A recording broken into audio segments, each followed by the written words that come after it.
Henning Mankell, les chiens de Riga.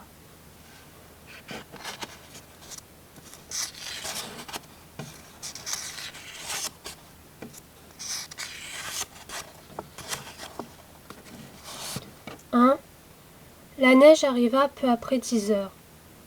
L'homme qui tenait la barre jura à voix basse, s'il n'avait pas été retardé la veille au soir à Edensee, il serait déjà en vue d'Ystad. Encore 7 milles. En cas de tempête, il serait contraint de couper le moteur et d'attendre que la visibilité revienne. Il jura à nouveau. J'aurais dû m'occuper de ça à l'automne, comme prévu, et changer mon vieux DK contre un système radar performant. Les nouveaux modèles américains sont bien, mais moi, j'avais été avare. Et je me méfiais des Allemands de l'Est, sûr qu'ils allaient m'escroquer. Il avait encore du mal à admettre qu'il n'y avait plus d'Allemagne de l'Est, qu'un pays entier avait brusquement cessé d'exister. En une nuit, l'histoire avait fait le ménage de ces vieilles frontières. Il ne restait plus que l'Allemagne tout court. Et personne ne savait ce qui se passerait le jour où les deux peuples commenceraient sérieusement à partager le quotidien. Au début, après la chute du mur, il s'était inquiété. Le grand chambardement allait-il saper les bases de son propre business? Mais son partenaire et allemand l'avait rassuré. Rien n'allait changer dans un avenir prévisible. La nouvelle donne créerait peut-être même des possibilités inédites.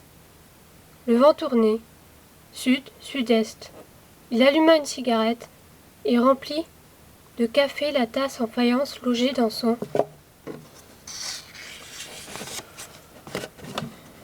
emplacement spécial à côté du compas. La chaleur le faisait transpirer. Ça puait le diesel là-dedans. Il jeta un regard à la salle des machines, où le pied de Jacobson dépassait de l'étroite couchette. La chaussette trouée laissait voir son gros orteil. Je le laisse dormir si on doit attendre. Il prendra la barre et je me reposerai quelques heures. Il goûta le café tiède en repensant à la veille au soir. Pendant plus de 5 heures, il avait attendu dans le petit port à l'abandon, à l'ouest de Edensee, que le camion arrive pour récupérer la marchandise. Weber avait amputé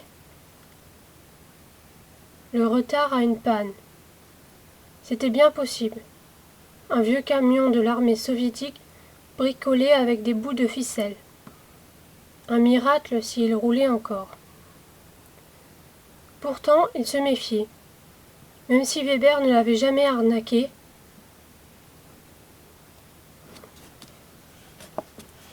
il avait décidé une fois pour toutes de ne pas lui faire confiance. Simple précaution. À chaque voyage, c'était une cargaison de grande valeur qui l'acheminait vers l'ex-RDA. De 20 à 30 équipements informatiques complets, une centaine de téléphones portables et autant de stéréos de voitures.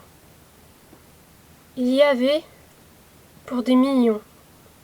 Il était seul responsable. S'il se faisait prendre, la sanction serait lourde. Weber ne volerait pas à son secours. Dans le monde où il vivait, c'était chacun pour soi. Il corrigea le cap, 2 degrés vers le nord, vitesse constante, 8 nœuds. Encore 6 milles avant d'apercevoir la côte suédoise et de mettre le cap sur Brandvik. Il distinguait encore les vagues, mais les flocons tombaient de plus en plus serrés. Plus que 5 trajets, ensuite ce sera fini. 5 allées de retour, et je pourrai me tirer avec l'argent. Il sourit en allumant une nouvelle cigarette. Bientôt il aurait atteint son but. Il laisserait tout derrière lui, il ferait le long voyage jusqu'à Porto Santos et il ouvrirait son bar. Il ne serait plus obligé de grelotter dans ce poste de pilotage puant, plein de courants d'air, pendant que Jacobson ronflait sur la couchette grasseuse de la salle des machines.